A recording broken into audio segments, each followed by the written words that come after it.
Καλώς ήρθατε στην Κωνσταντινούπολη, μια πόλη που απλώνεται σε δύο ηπείρους, γεμάτη ιστορία, γεύσεις και τρελή ενέργεια. Και φυσικά ξεκινάμε από την καρδιά της, την πλατεία Ταξίμ.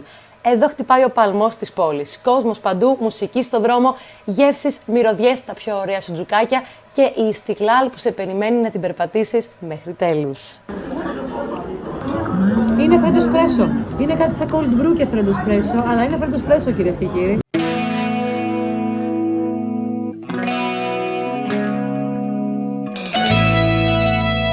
Από μια γρήγορη στάση για καφέ και μπακλαβά, προφανώς, γιατί δεν γίνεται αλλιώς στην πόλη, ήρθε η ώρα για το πιο φαν γλυκό, παγωτό. Αυτό που σε βάζουν να το κυνηγάς πριν στο δώσουν.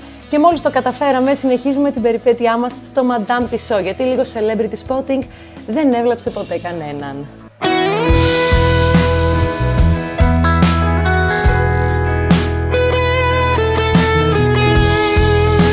Φεύγουμε λίγο από την πόλη και πάμε στο πράσινο. Λοιπόν, κήπη του Topkapi. Λίγα βήματα μακριά από το Topkapi μπαίνει στο πάρκο Γκιουλχανέ.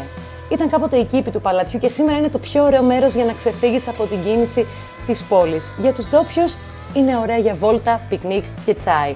Εσύ μπορείς να κάτσεις απλά σε ένα παγκάκι και να απολαύσεις την ησυχία, ενώ σε κάποια σημεία βλέπεις μέχρι και το Βόσπορο. Έχεις την πιο ωραία θέα. Είναι η τέλεια στάση για να πάρεις μία ανάσα πριν συνεχίσεις την εξερεύνηση της πόλης.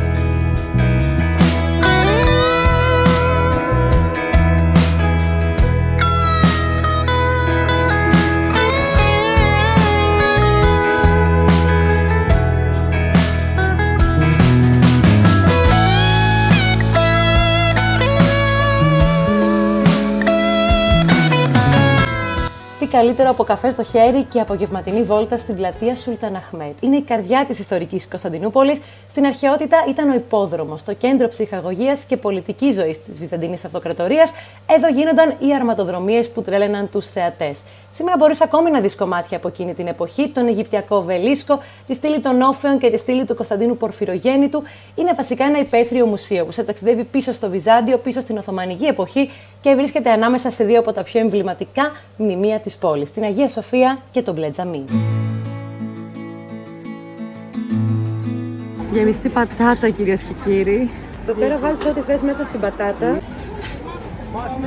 Ακόμα και η γάτα ξύπνησε. Έχει βάλει τώρα βούτυρο και παρμεζάνα. Και τώρα κάνει εκεί πέρα κόλπα. Και θα μου πει τι θέλω.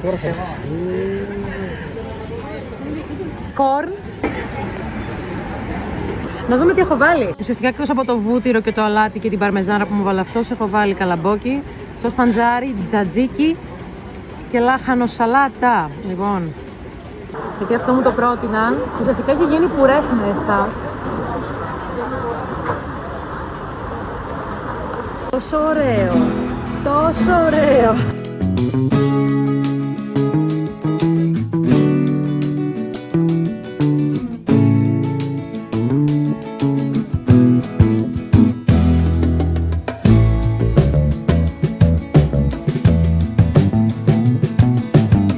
Αφού φας και πάρεις δυνάμεις, συνεχίζεις την απογευματινή σου βόλτα στην Κωνσταντινούπολη και τι καλύτερο από το να δεις το ηλιοβασίλεμα στο Βόσπορο. Το απόγευμα είναι τέλειο για μια βόλτα γύρω από τη γέφυρα του Γαλατά.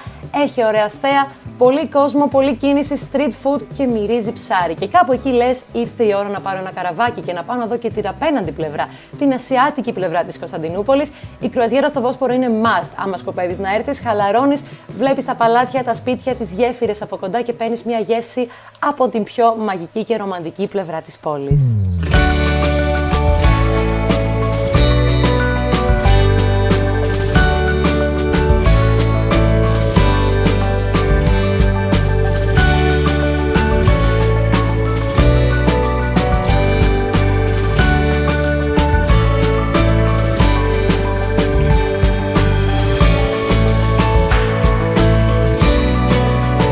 Κεμπάπ, πατάτα, νεφέ, σπεσιαλιτέ.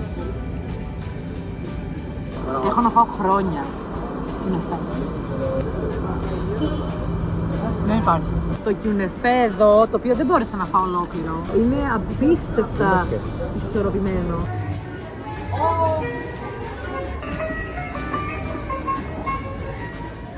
Κλείνουμε με μία βόλτα στο Γαλατά, τη γειτονιά αυτή ανάμεσα στα στενά σοκάκια και τα παλιά κτίρια, με θέα τη γέφυρα φωτισμένη και την πόλη να ηρεμεί γύρω μας. Φυσικά, ο πύργος του Γαλατά και η τέλεια στιγμή για να πάρεις μία τελευταία γεύση πριν πέσει η νύχτα είναι τώρα, με μία τελευταία βόλτα στη γέφυρα.